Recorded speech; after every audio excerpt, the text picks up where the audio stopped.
This episode of Brick City is brought to you by Max. Check out Max Trade Lines to boost your business credit profile. Go to www.makingachangeservices.com/tradelines to get started today.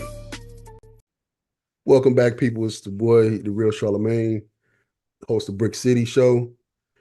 Don't forget to follow me on all platforms: iPodcasts, Google Podcasts, Facebook, YouTube, all of the above, even TikTok. They got your boy on TikTok.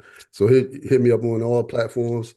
Check me out. I'll be up there. Let's interact. Let's talk. Try to get you on the show. Go to my website, thebrickcityshow.com. I got a little form up there you fill out if you want to be a member of the show. If you want to advertise with the show, fill out the form. Reach out to me. Let's connect. All right. Today, we got a community advocate out of the 252. Mr. Terry, how you doing? What's up? What's up? What's going on with you? All right. Maintaining. Good to be here, my brother. Appreciate you coming on, man. Brick City Show. Yes, sir. Yes, sir. Look, I see you doing big things, man. I don't even, you know what? It's funny how things happen, man. I don't even know how we connected. But It was like the feeling was mutual once we started following each other. We was like, yo. Yeah, most definitely. We did that number like, I'm like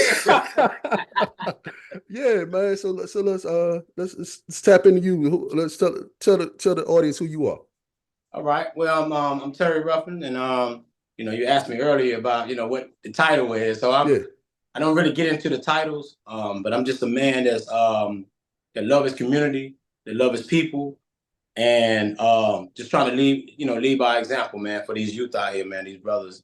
To not basically end up suffering some damaging consequences or being duped by their own behavior from their own best thinking. Right. So, I know myself personally, I went in some dark places from my own best thinking because I thought I knew everything. Right. But didn't know nothing, Right. So, right. Yeah. So, what city are you located in, brother? I'm out here in Rocky Mount, man. Rocky Mount. Yeah, Rocky Mount, North Carolina. Yeah, that's in Eastern North Carolina.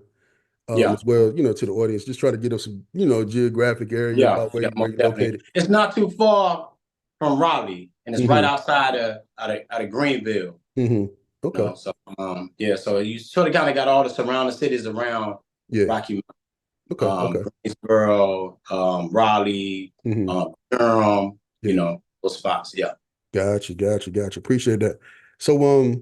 So you talk about dark places, you ain't got to give a little bit about everything, but just let's touch on the dark spots and let's lead up to the light where you are now, because you're shining light on everybody.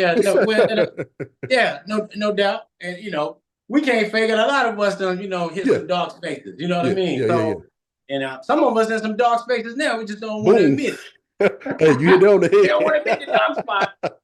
Everything is good. Right. Especially in the Black community, talking about as far as males, when we approach one another, we never approach one another with the true realities of how we really feel. Right. We all, we ask, yo, what's up, man? You good? Yo, I'm good. I'm good. But on the inside, you really toe up. Yeah. And, for a long time, I lived that way. Basically, as a child coming up, I suffered a lot of pain. Okay. And pain, as a child that you don't understand that you don't understand as a child when you're a child. And I think something that that's common for all of us, especially if you're growing up in a single parent home, that pain of the father not being there.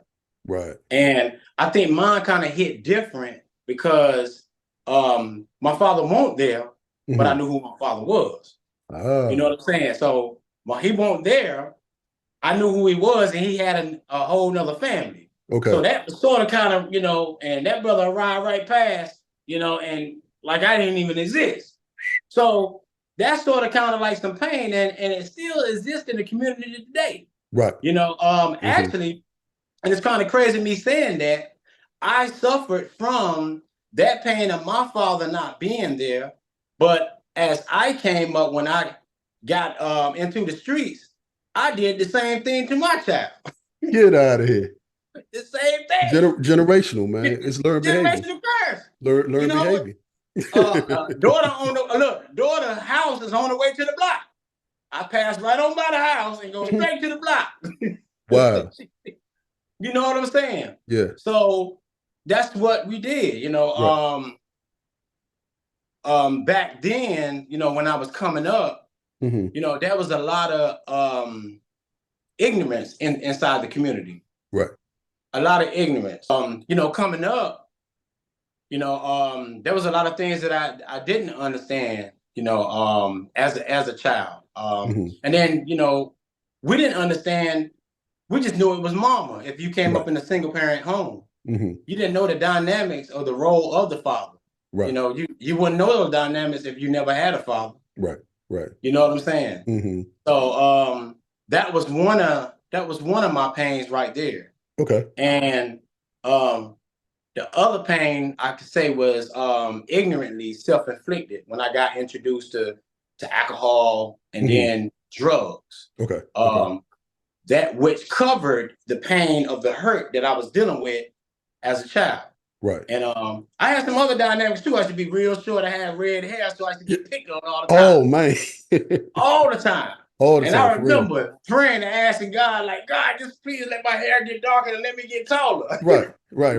So not only did he let my hair get darker, but I got taller too. So you know prayer works.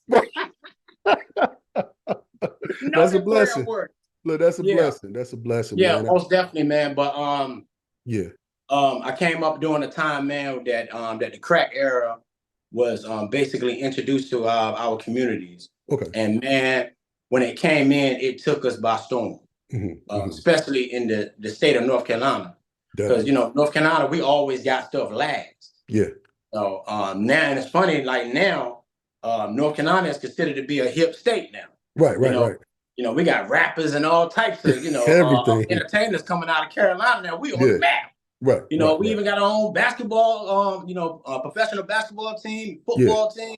We didn't have those things back then. So we got things last. And when the crack era was coming through, it was just like a tornado, man. It was a tornado that was coming through every community, Black community, and it took us by storm. Yeah. And it basically turned a lot of us into zombies. Zombies. And which the motivation was either getting high or getting money. Gotcha. One or the other. Yeah. And it's a lot of brothers now that were zombies, and I could say, or a mistaken identity, that are now just getting out of the prison system, the federal prison system, just because of these ignorant or of not knowing activities that they were involved in. You know what I'm saying? Oh, definitely. I seen the firsthand. Seen the firsthand in my community as well. You know, and it's like you said, you know, you're hitting it around the head because you got the individuals that made tons of money. Yeah. Off of the game, but then you got the other individuals. You hurting your sister, your brother, your aunt, your uncle. That's it.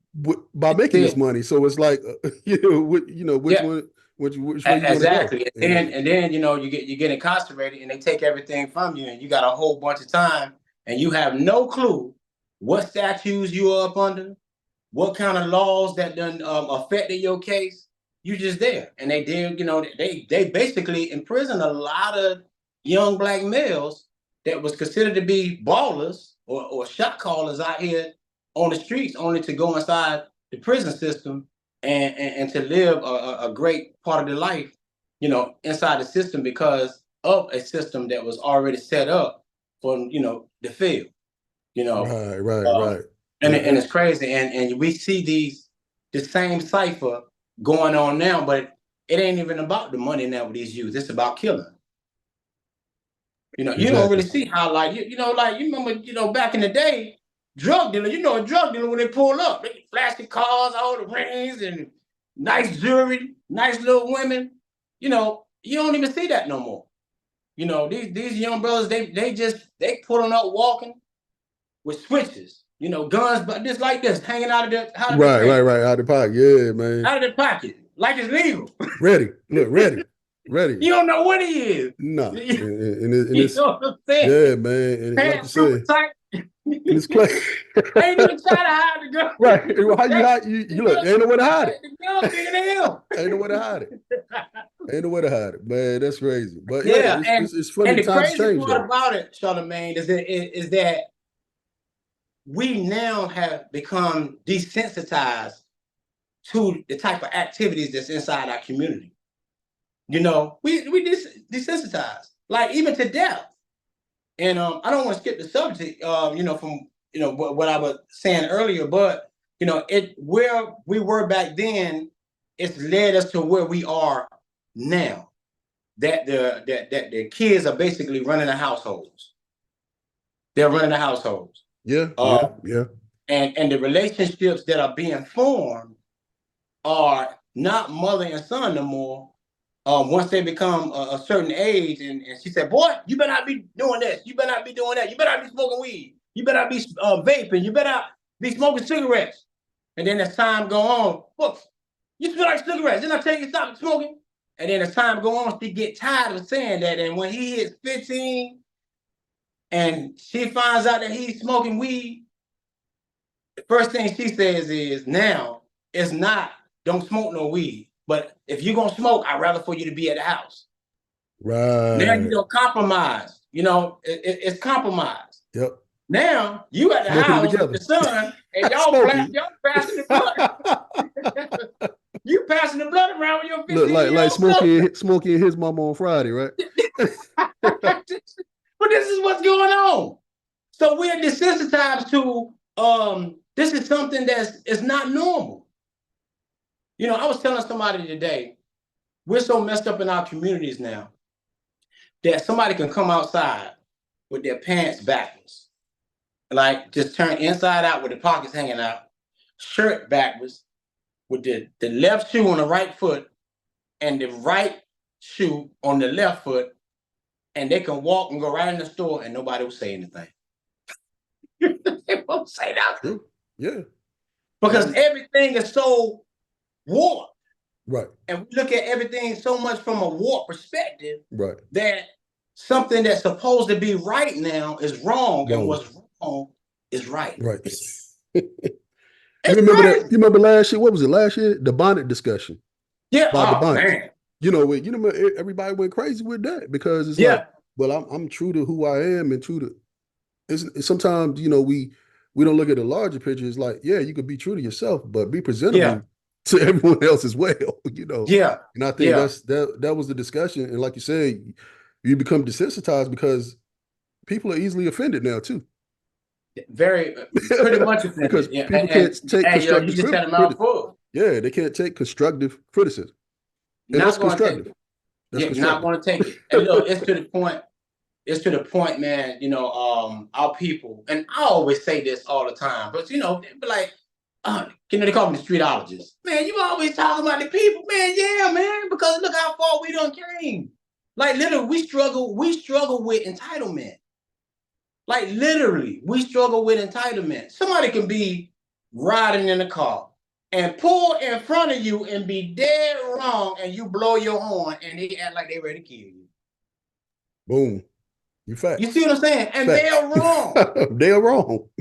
Somebody can hit your car.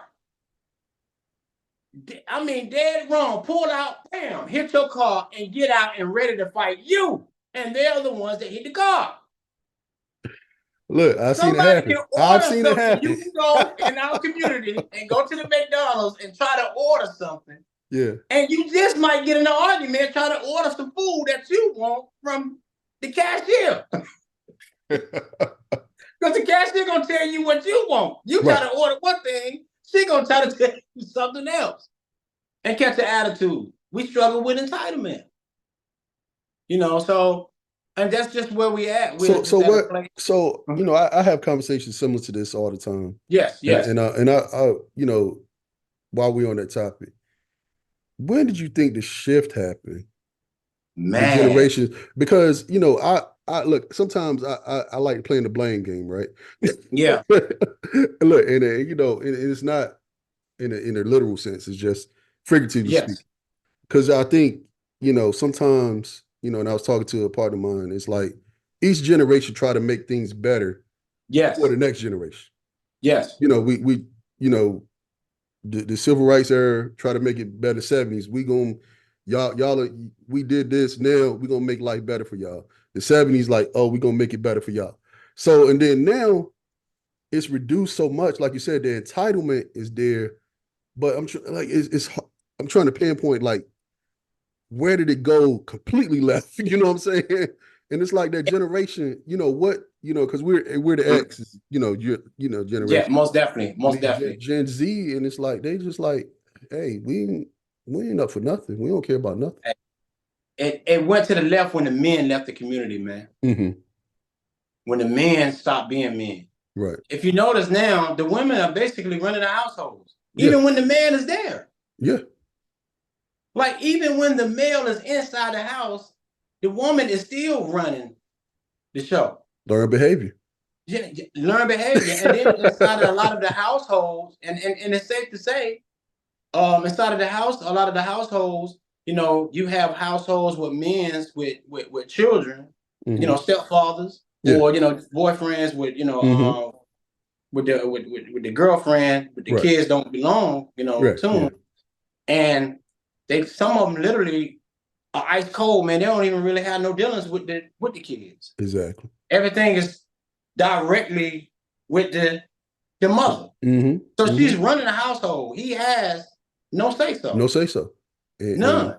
Either he's working, if he is working. Right. Now, this is not the case, you know, in the whole community, but a great majority of our community, the men now are suffering from what I call prolonged adolescence.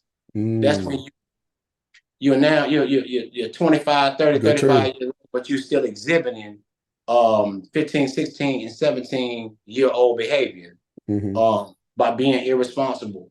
No type of accountability, none whatsoever. Not being fathers, you know, and we see it all the time. Oh yeah. You know, a dude, because I did it. You know, my daughter be over my parents' house. Yeah. I go there and stop and see my daughter pick her up like I'm the dad. You know what I mean? I'm a good father. You know, give her $5, but my mother is raising her. My mother is raising my daughter. Right. You see what I'm saying? Like, I done shifted, you know, the weight on her, and not even conscious of the fact that, hey, that's your child, man. That's your child. You know, but we feel good about that, and now we see that grandparents now are now in a place that they don't raise the son or the daughter. Now they're raising the granddaughters. Yeah. And they don't have no time to enjoy their own life. And this is facts. And some people will get mad because that's their grandson, or that's their granddaughter. It's supposed to be there, or supposed to be there. Right. Yeah, they do, given time as a grandparent. Right. But not raising them. Not raising, right. Not when you are able-bodied to raise them. These are facts. Hey, that's facts. And you know what? You know, I totally agree with you. But sometimes people have that enabling spirit. And then they allow that to take place because they're guilty of, it goes back to that generation. They're guilty of how they raised, because they probably was in a position where they working, you know, where we live in there. It's a blue collar area. It's a blue collar area. They working those 12, 14-hour days. Yes. Grandma, auntie, somebody had an eye on those kids and raised those kids, you know, and then they feel guilty. So then they say, well, I'm gonna raise my child kid, let them do what they want to do. You know what I'm saying? And then they don't realize how enabling it is to the community, because then you setting the next generation up for the same thing. And that's so true. You know, we love our children so much that we hurting them. Yeah, we enable them. That we are actually hurting them. Like, and we don't want nobody to even, you know, say nothing out of the way that's going to be a form of discipline for our kids. Right. That's why our youth are the way they are now. And I tell, you know, parents all the time, you know, because I help out also down at the at the sheriff department with the youth that trouble you. Okay. Or and I hate to say troubles youth. I shouldn't even say that. Right. Youth that just make some bad choices. Bad decisions. Okay. You know, because you you go to jail don't mean you're a bad person. You just made some bad choices. Right. Now some people they need to be up in there. Some people need to be in there. But everybody that go to jail, it's not jail material. Yeah. Some people get it right. It may take a couple of times, but they get it right and move forward and be successful in life and find some sense of stability. But all at the same time, we are now at a place that our kids, man, are confused. They're confused, and I call it a mistaken identity. It's an identity crisis in the Black culture community. Right. Because we don't know who we are. I wrote a piece called Mistaken Identity. I'm just saying that the last part, it says that he doesn't know that in time it's going to show who he is, but still he pretends, hiding the essence within, ignorant. And guess what? The joke's on him. And that's the facts. The joke is going to be on you when you live a lifestyle that you're trying to cheat yourself through life. Right. You don't want to suffer no consequences. You don't want to take accountability and responsibility. And every time something happens, you go to jail or whatever, and you stay 2 or 3 years and you come home and then you right back in. You stay 5 years and you come home. You are literally getting old. They don't see that though. Yeah, you don't see that. So when you finally decide you want to get it right and you 40 and 50 years old, man, it's hard. You have been duped from your own best thinking. And we do it all the time. We just do it all the time. And we see it in and out. Matter of fact, the prolonged adolescence is so real out here that a brother can do 25 years, come home, and stay home for 2 months, and be right back in the penitentiary. 25 years. Something is wrong, man. Yeah. Now you work with reentry, so now with that, what the statement you just made, right? Yeah. Now, is it a lack of resources why these guys end up going back, or is it staying true to who they feel they are? Like you said, that false identity of who they got to keep this rep. Yeah, most definitely. It's most definitely not a lack of resources. That's the excuse. Okay. It's been resources out here. Okay. Matter of fact, inside the prison institution, man, it's resources up, man, stuff all on the walls. Okay. They that's why they call it it's an institution for That's what the word rehabilitation. For you to regroup, to revive, to get it together, to start. Oh, that's what it means basically. To start all over again. Okay. But reentry means basically to get involved. And when you don't get involved, you're gonna suffer them same damaging consequences. Gotcha. And I always tell brothers, because I've been there, done that. I tell brothers that when you're incarcerated, if this is a lifestyle that you don't want to live no more, there's gonna be some things that you're gonna have to deal with internally first. You're gonna have to address those dark spots. A lot of young men have come up in homes that they've been verbally abused. They have been physically abused. Some of them even sexually abused. We don't want to talk about this in our community. Right. But a mass majority of young men have been in these spaces. Right. And a lot of young men like today are angry. They are angry. But if you're going inside a system and you're not working on yourself, trying to help rehabilitate your thoughts and your mindsets, you're going to do the same thing when you come home because you haven't worked on anything. Got you. So your mindset is the same thing. The resources is always there. And let me tell you something about us, man. This period. Think about it. Think about it, Charlamagne. Listen. If you see somebody trying to help themselves and you see them trying to help themselves, when they ask you for something, what you going to do? Help. Look, and if I can't help them personally, I'm gonna find somebody that I know can help them. That's right. That's right.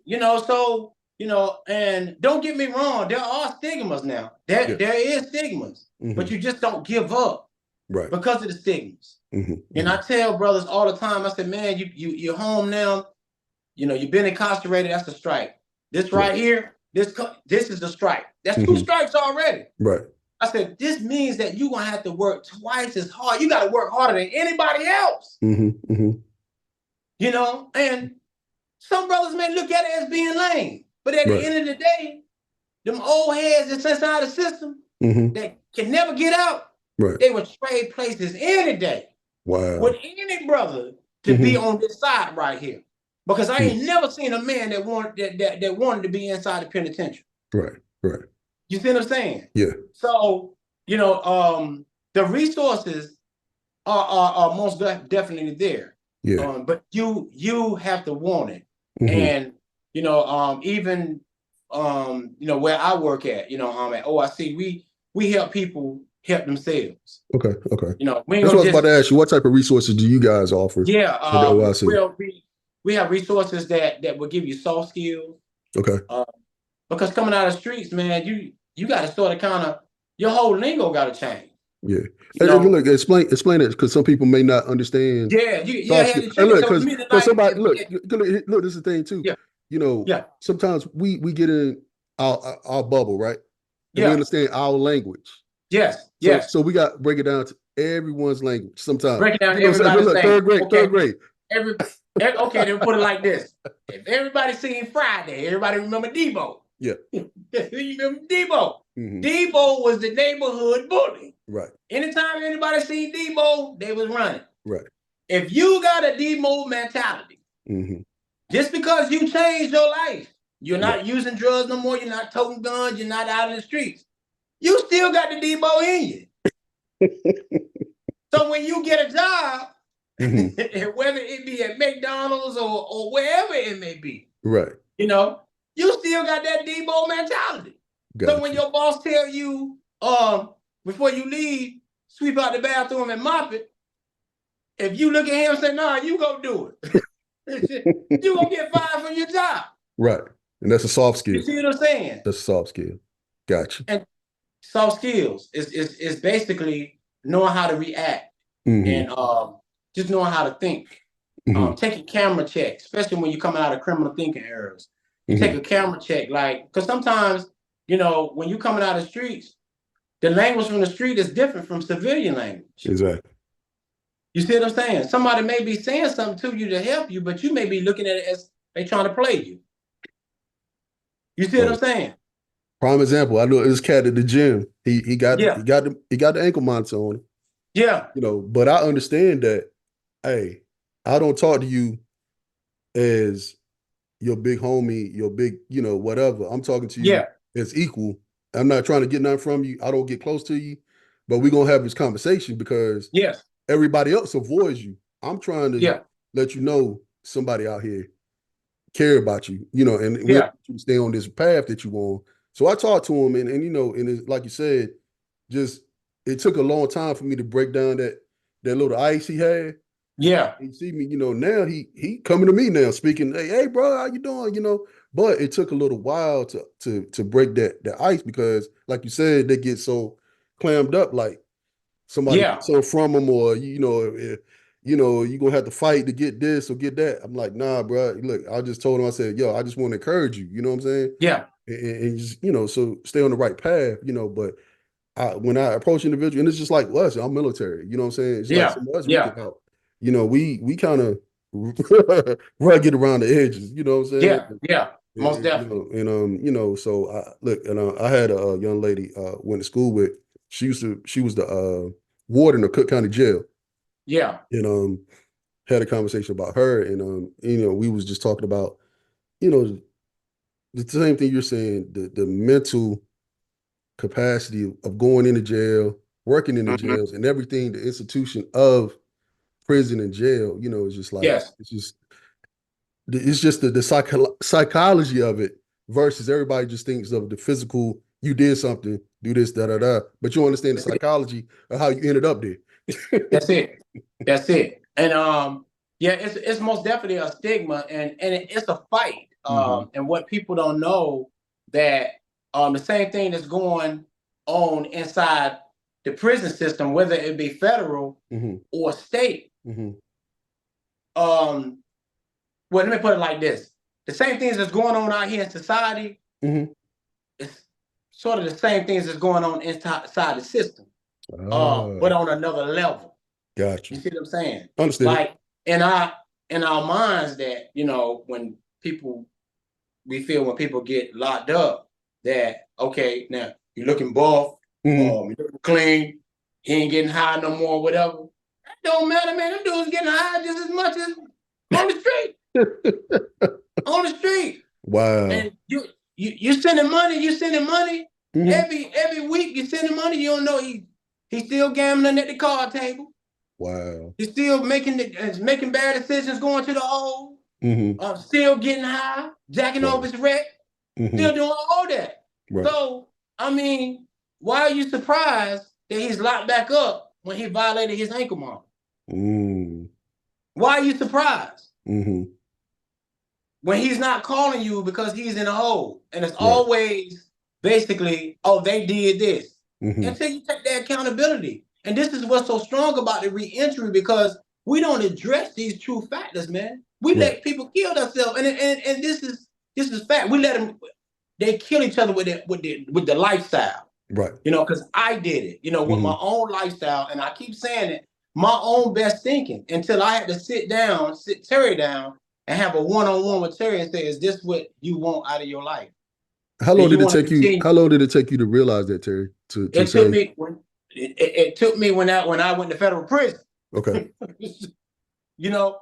So, and it wasn't long that I was in, but it was long enough for me to know that I never ever want to go in a place like this no more. Right. And it was a dark space in my life, but let me tell you something, man. Pain is also a teacher too, man. Yeah. Because it changed my life. Gotcha. And I know it may sound crazy, but it's the best thing that probably could ever have happened to me, man. I understand. You know, because I was faced with, I had to see me, you know, and it was there that I decided that I would never rob myself from living again. Gotcha. And I had dedicated my life to fighting back by giving back. You know, awesome. And today I'm a 3-time author. You know, I got a youth mentorship program. Okay. I help out. You know, with the Scared Straight program, you know, to empower some of these youth, to shed a light on some of the criminal thinking errors and rational thinking errors. And I deal closely with the parents to show them what to look for when the children is basically having these type of challenges, and not for them to sugarcoat what they see. If they smell it, they smoking it. Right. It ain't his friends. He ain't sitting in the car with Junebug. Boy, you smelling like weed, Mom. Junebug gave me a ride home. No, he high. Yeah. He high. So the whole time he getting high, and you smelling it each and every day because you wash his clothes. Yeah. It's in his clothes, it's in his hair. Yeah. You smell it. You smell it, right. And then one time he get locked up, you run it down there to the jailhouse. You know, so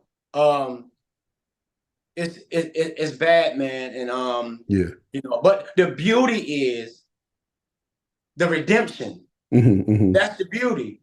Right. The redemption of that people can change. Right. Exactly. Like, if I can, I know you can, young man. Right. You know, I'm coming back from hell, man. You still can smell the smoke on me. But you can do it. I know you can do it because I did it. Right. And I'm still climbing. And I don't let what happened in the past dictate who I was. I mean, who I am today. Right. And this is the beauty right here, Charlamagne. Listen, if you ain't growing, you dying. Say it one more time. It don't matter what state. If you go to prison, military, whatever, it's people that go to the military that come back kind of thrown off. Oh, yeah. Oh, definitely. It's people that get in bad marriages, man. They get thrown off. Yeah. We all got these challenges. It's just different arenas. Yeah. Different things. So who are we to judge? You know, there's a proverb that says, he that does not have rule over his own spirit is like a city without walls. And then there's another in the book of Ecclesiastes. I started out my first book, The Definition of Street Ignorance, saying be not foolish how you move. This is in so many words. It says, be not foolish with your goings. Why should you die before your time? Right. It's telling you right there, you can die before your time. But in the Black community, well, the Lord called him. It was his time to go. No, you know, Mr. Charlie had a gun. That man climbed through that man window. Charlie had a gun. Right. And we take these risks, man. Let me ask you a question, Charlemagne. Yes, sir. Have you ever was riding down the street and a squirrel ran in front of your car? Oh yeah, definitely. What did the squirrel do? A lot of times they'll stop and go back the opposite way. A lot of times, I mean, just tell me the behavior of the squirrel. What do you see the squirrel doing now? Yeah. Look, they just going. They just trying to get where they're going to or whatever. Then, like I said, if they see you start them, then they're like, then try to dance back. Yeah. Okay. And this is what we do in our community. We just like that squirrel. Yeah. We run in the street. We see the car. Yeah. But we still run in front of it. We get right. The car's coming. Now and then we're like, oh, which way to go? Right. And sometimes they don't make it. No. You're right. Facts. You're right. Yeah, it's man. It's the same way. It's the squirrel crossing the street syndrome. Yeah. In our community. Sometimes we don't make it from the risk that we take. You know, now in our community, as I was talking at we had I'm chopping it up last night with the barbers, and you know, a lot of community leaders came out and people in the community, and one of the questions was about financial literacy in our communities, and I said there is none. There is none. Every man and woman is for themselves. We spent $85 billion on hair. I mean, females, hair and nails. Yeah. Just last year. Right. Beauty products. Do you know how many hospitals, man? How many reentry programs, man? How many you could have funded programs? How many? Daycare centers that they almost charging $400-$500 a week. Yeah. Come on, man. Look, that's on the low end. On shallow stuff. Stuff that has no meaning, stuff that decays. Like, right. You know, just think about it. A haircut now for a male is what, almost $50. Plus, my son a barber. Yeah. Look, you know, I got the bald head now. I can grow my hair though. Right. Look, plus, I told that guy, I said, man, Pops can't even afford to go to you guys. Yeah. But you know, they spray the Beijing up there. Yeah, they do the works now. And, get the Steve Harvey for only 2 days. Yeah. And then you right back in there again, man. So if you look at it, you paying probably almost $200 a month for haircuts. Yeah. That's if you really, you know, you going out or not whatever more. it may be. If you're type of brother that like to look presentable. Yeah. Let's talk about the kids.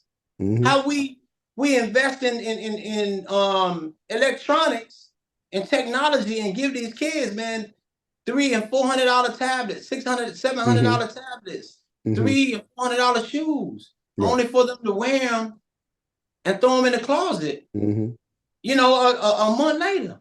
Right. Single parent mother, but she wants to show her child that she loves it, and there's nothing wrong with that. It's some good. Let me tell you something. I salute. Yeah. A lot of good young and older women out here that is really doing their thing for their kids. But at the same time, sometimes you can be doing so much that you hurting them instead of helping them. Yeah, because a lot of the young men now, we have opportunities, especially like, and I know because this is what I do. Like, I not only do reentry, but I help brothers put them on pathways for a desired career pathway. They can take forklift training. They can do flagger,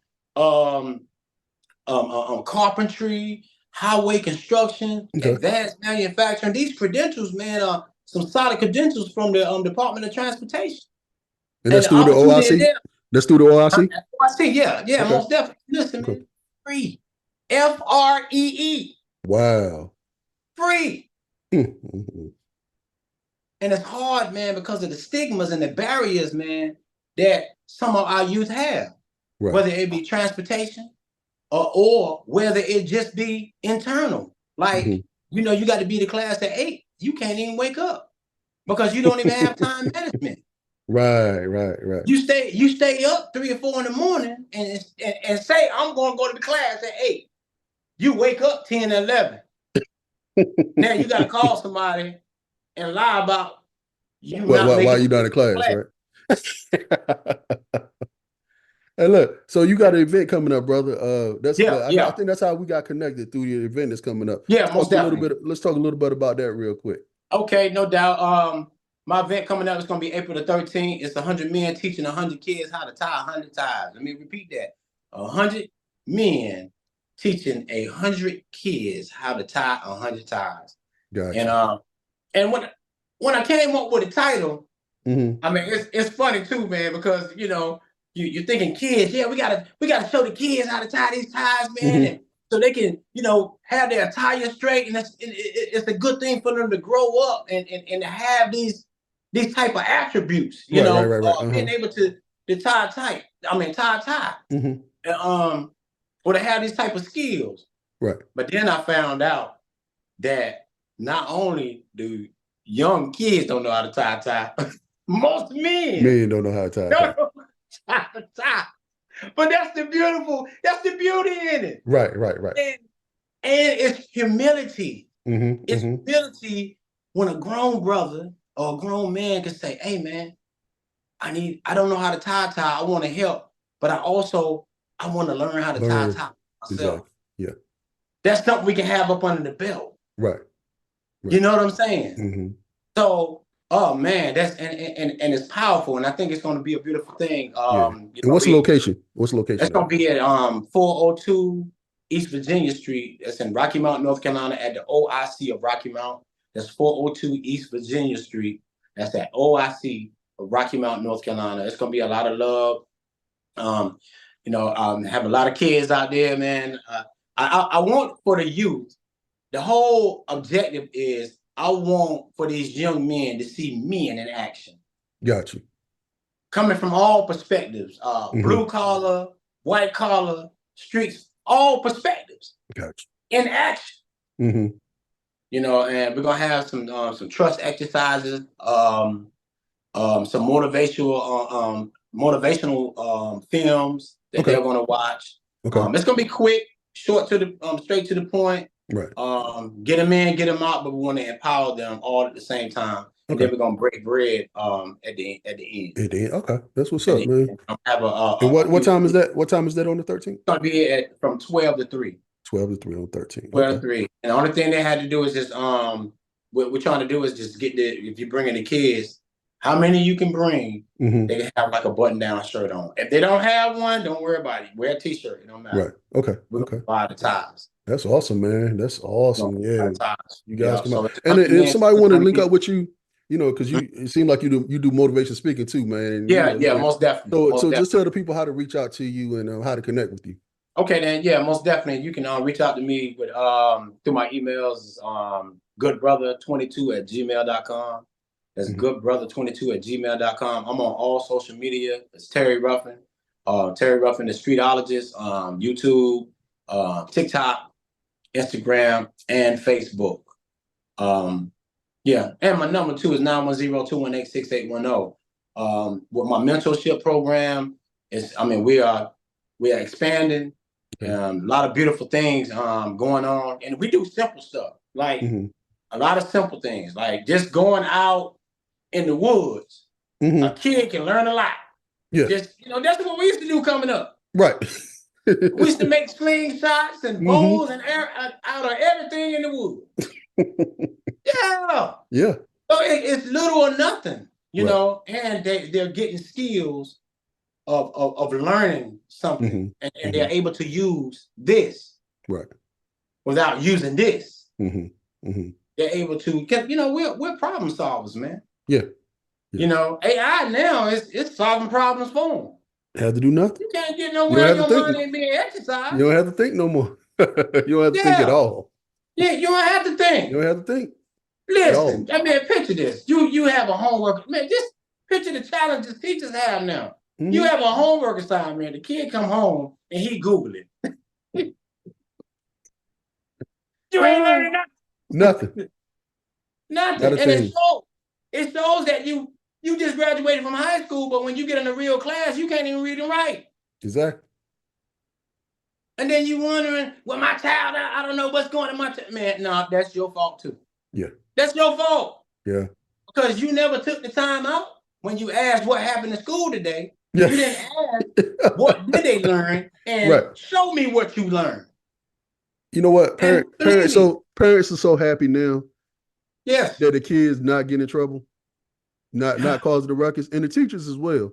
So they like, you know what? If you're not making a ruckus or causing any havoc in our class, hey, give him that grade and push them on. Give them the grade and push them on. Push them on. You're only hurting them, and these are our future leaders, man. Yeah. Like that's something to think about. Yeah, it is. These are our future leaders. Right. And it's like I said, man, we just got a long road to travel, man, to get back to healing our community. Yeah. We spending more or investing more in young folks' death now than we invest in them when they are alive. You're right. A funeral now costs about $15,000. Exactly. And they die. You want to paint the casket. Mm-hmm. You want to get the fly suits or put Jordans on his feet, $400 Jordans on his feet, nice T-shirts, got jewelry on, put them some Ray-Ban shades on, and some of them get horse and carriage, and they ain't never rode a horse when they was alive. What in the world? Hey, it's sad. You know what? It's so sad that it is comical. Yes. But it's really that sad that it's comical because, like you said a mouthful. Things that you didn't even have while you was in this earthly world, you're gonna put on a body that the spirit is gone. It's gone. And you could have invested into that spirit while it was here. That's it. That's it. Especially if you was out in the street, living crazy, shooting at folks, killing folks, and all type. You need to be in there naked, leaving right up in. Right in the neck. Yeah, man. I'm just trying to play God. Man, you trying to get me banned. You trying to get me banned, man. No, I'm just messing. I'm just saying, this is gentlemen. You trying to get me shadow banned. I mean, no, this is facts, like, that's real. This is like real facts. That's real. No, I mean, and that's what's wrong with us now, man. We have got to the point that we don't want to talk about truth. Yeah. But we'll believe everything else, man, that's false. Yeah. Yeah. And we'll highlight falsehood. Mm-hmm. But the truth always will set you free, man. Yeah. We have a beautiful people, man. Like some of these kids out here so smart, man. Exactly. Man, you give a kid a phone, man. I'm talking about, man, some of these kids 3-4 years old, man, and sit on that phone. Find anything. Do anything you want to do. You like, how you find that? Yes, exactly. They're smart. We got a beautiful people, man. Yeah. But at the same time, we need to continue to educate, man, and still be parents, man. Yeah. Still be role models in the community. Mm-hmm. Still each one teach one. Definitely. We forgot all about that. And we're so self-centered. We're so self-centered, man. Right. We're stuck in our own bubble. And like I tell people, that's right. I'm wanted to be guilty for that. Because when I got out of the military, man, I was just like, you know what? I'm taking care of me and mine. Everything else is whatever. You know what I'm saying? Yeah. But then I realized, I said, hey, my grandmother's still living in these communities. My family's still living in these communities. So I gotta start bringing up these other ones, and try to do something, to help out a little bit. You know what I'm saying? Yeah. You can't fix all, but you can help some. You know what I'm saying? Yeah. And that's my mentality, man. I say if you can help one, you done your job. You know what I'm saying? Yeah, most definitely. Sometimes the masses ain't gonna come all at once. The masses not coming all at once. That's powerful, right? Yeah. Helping one. They say you can help one, you done your job. But believe me, man, if you living by example, you are helping many. Me, exactly. You are helping many, and you're being consistent with them. Mm-hmm. Because once you're consistent, these kids are listening, man. If you're consistent, They'll respect you if you consistent. Because on the inside, like none of these kids out here that people point at saying they're bad, man, they are really good kids, man. Right. They just need some structure. And you know what? All of us do. All of us need structure sometimes. Yeah. All of us need correction. Even grown folks need correction. And if you get in a place that nobody can correct you, you are dying.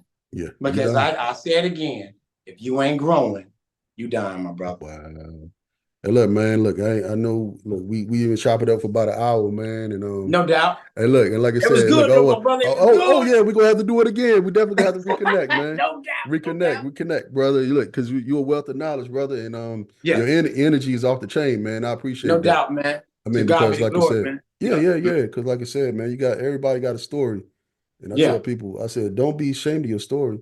Don't because as an individual reached out to me yesterday and said, I don't know if my conversations are recordable. I said, why not? I said, why? I said, you never know, that conversation that you have could touch 20, 30 people because they're going through the same issue that you talking about. You know what I'm saying? And I was like, so don't mute yourself for what you feel someone else might not be, worthy for somebody else. Don't mute yourself. Especially if something positive. Don't mute yourself. And that's what we got to stop muting ourselves and saying, well, nobody's going to listen. You know what I'm saying? Yeah. And that's the problem. I mean, we who's going to listen? And then social media, that's a whole other topic. We could come back later, talk about that. It got us it got our mind so warped that we got to have these likes, these hearts, these shares. We got to have these million people watch our videos in order for us to feel relevant. Like, no, I want the people that's going to listen to me and look and listen to you. And those are people that I want on my platform. You know what I'm saying? And look, and don't get me wrong. When I first was hitting the media, I was like, man, 2 likes, 2 likes. But I didn't look at the views. Yeah. I didn't look at the views like I may have 2 likes, but 1,000 people see it. You know what I'm saying? So look, this is what I say. I say, well, I may not have gotten any likes. And I may not have gotten any hearts. But you saw it. But they seen it. They saw it. And if they seen it, they heard it. And if they heard it, they somewhere thinking about it. Exactly. You see what I'm saying? Because I ain't trying to get nobody to change. I'm just trying to get them to think. Because if they can think, they can change on their own.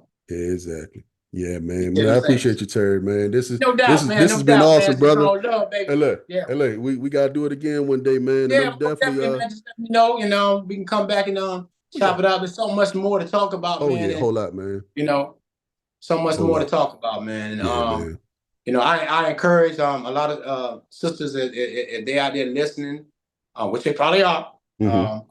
If you got a young man or a daughter now, because it's 70% now young women now are being incarcerated now. It don't went up. Wow. Okay. For violent crimes.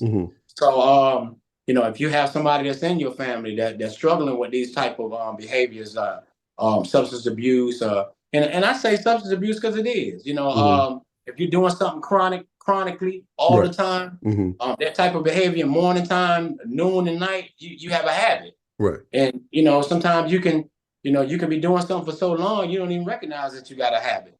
Right. But if you have a child or something that's struggling, keep pressing, keep pushing them, because one day, and don't take anything lightly. Stay on them, push them. If they 18, 19 years old, they laying around the house eating up all the food, they ain't working nowhere, press them. Right. Put that pressure on them. Put the press on them. Out there. Let them know they got to work. Right. Especially if they got kids. Yeah. You don't want to say my baby, because a lot of women now, when you say my baby, you don't know that she's talking about she got a 30-year-old at the house. Bingo. You know what I'm saying? So I encourage you, there are programs out here that can help, programs that are free, that can get them some soft skills and practical skills and a good paying job. Some real good credentials that they never had to turn back and depend on nobody else. So it's out here. And then y'all got any questions? If you're not even in my city, I can direct you somewhere in your city that can get you some help. My name is Terry Ruffin. My number is 910-218-6810. That's 910-218-6810. Right. Gotcha. Appreciate you, brother. And y'all come on out too. I don't care what city you're from. 100 men teaching 100 kids how to tie 100 ties. You don't know how to tie a tie? Come on through.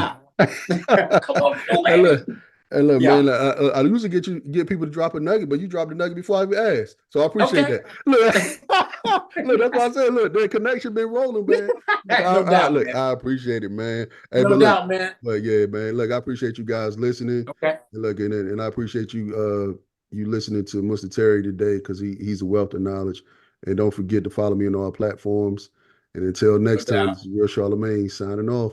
That's right. That's right. Right. Peace.